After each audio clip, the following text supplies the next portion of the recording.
बाबा, अरे ये बाबा, कुठं राहिलास? आलास वय?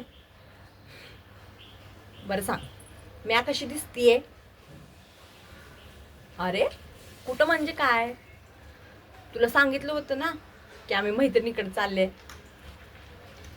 काय रे बाबा, जसं वय होते ना तसं तू विसरबळ होत चाललाय बघ.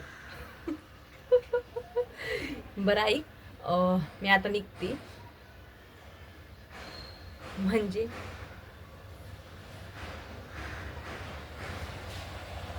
अरे पण यात एवढं काय झालं? कशा पायी चिडतोयस तू?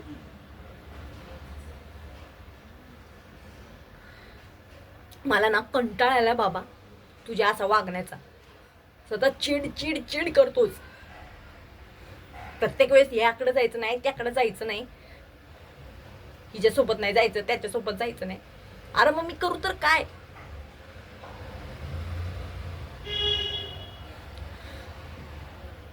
मला ना तुझं काय बी समजत नाही बघ. माझी आई असती ना,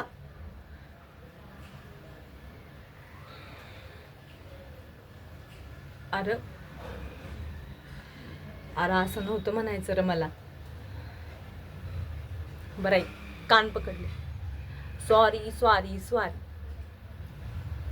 आता सॉरी बोलते ना मी.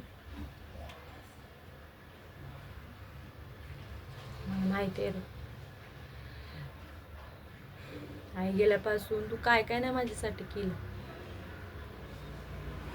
माझी आई बनून राहिलास तू. मला मला कधीच आईची कमतरता नाही भासू दिली रे.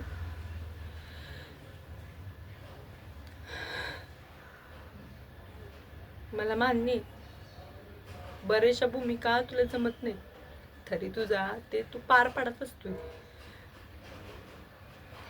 हे बाबा, परत एक सॉरी म्हणते. तुझ्या चकुलीला माफ कर रे.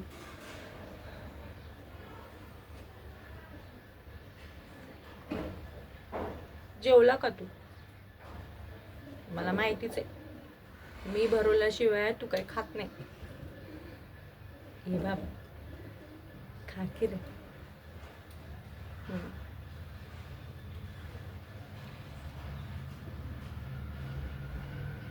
आता मला पण रडवू नकोस आणि स्वतः पण रडू नकोस. मी काय म्हणते, आपण दोघं काय करूया, आज फक्त बाप आणि लीक दोघं मस्तपैकी राहूया बघ. मस्तपैकी चहा बनवते,